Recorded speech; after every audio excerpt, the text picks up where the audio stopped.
வணக்கம் strength India movement அன்பர்களே. இந்த பதிவு மூலமா ஒரு கேள்வி நம்ம ஸ்ட்ரென்த் இந்தியா மூவ்மெண்ட் ஃபேஸ்புக் பேஜ்ல வந்த ஒரு கேள்வியை பத்தி நான் உங்களுக்கு தெளிவா ஒரு சில விஷயங்கள் சொல்லணும்னு நினைக்கிறேன். அமெரிக்கால வாழ்ற ஒரு தமிழர் இந்த கேள்வி கேட்டிருந்தாரு. டாக்டர், தேங்காய் எண்ணெயை பத்தி இப்ப அமெரிக்கால நிறைய பேர் பேசுறாங்க.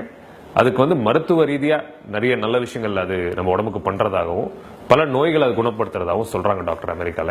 பட் நம்ம தமிழ்நாட்டில் இது நம்ம பாரம்பரியமா சாப்பிடுறோம். அடிப்பட்ட தேங்காய் எண்ணெய் தேய்ச்சிக்கிறோம், தலையில தேங்காய் எண்ணெய் தேய்ச்சிக்கிறோம். இதை நம்ம வழியா பல தலைமுறைகளா செஞ்சுட்டு இருக்கவே டாக்டர், அதை பத்தி கொஞ்சம் சொல்ல முடியுமா?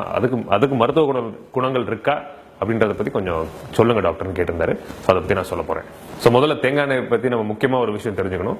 இந்த கொலஸ்ட்ரால் அப்படின்னு சொல்றோம் இல்லைங்களா, அந்த கொலஸ்ட்ரால் தன்மையே இந்த தேங்காய் எண்ணெயில சுத்தமா கிடையாது.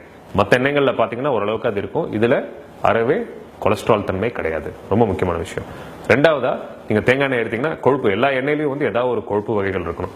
இதுல ஒரு நல்ல கொழுப்பு வகை இருக்கு. 85% 85% of coconut oil medium chain triglycerides சொல்லுவோம், MCT.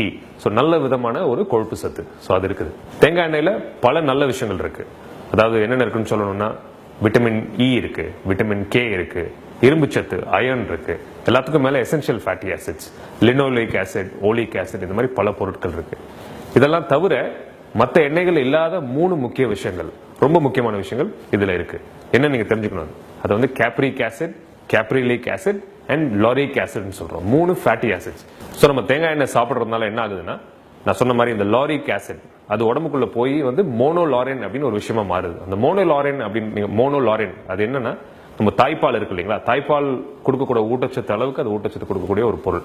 முக்கியமா அது என்ன பண்ணும்னா, உடம்புல இருக்கிற கிருமிகள், கிருமி நாசினின்னு சொல்லலாம், உடம்புல இருக்க எல்லா கிருமிகளையும் அது கொல்றதுக்கு ஆன பண்பு அதுக்கு ரொம்ப அதிகமா இருக்கு. நம்ம தேங்காய் எண்ணெய் பயன்படுத்துறதுனால 100க்கும் மேல நன்மைகள் நம்ம உடம்புக்கு நடக்கிறதா பல ஆய்வுகள்ல கண்டுபிடிச்சிருக்காங்க. முக்கியமா ஒரு 6 விஷயங்கள் பத்தி நான் உங்கள்கிட்ட சொல்லணும்னு நினைக்கிறேன். முதல்ல எனக்கு ரொம்ப பிடிச்ச விஷயம், எலும்புகளுக்கு ரொம்ப நல்லது. ஏன் எலும்புகளுக்கு நல்லதுன்னா, 45 வயசுக்கு மேல பெண்மணிகள் ரொம்ப கஷ்டப்படுற ஒரு நோய் இந்த ஆஸ்டியோபோரோசிஸ். ஆஸ்டியோபோரோசிஸ்னா எலும்புகள்லாம் வீக்கார ஒரு நோய். இந்த தேங்காய் எண்ணெய் சாப்பிடுறதுனால அதுல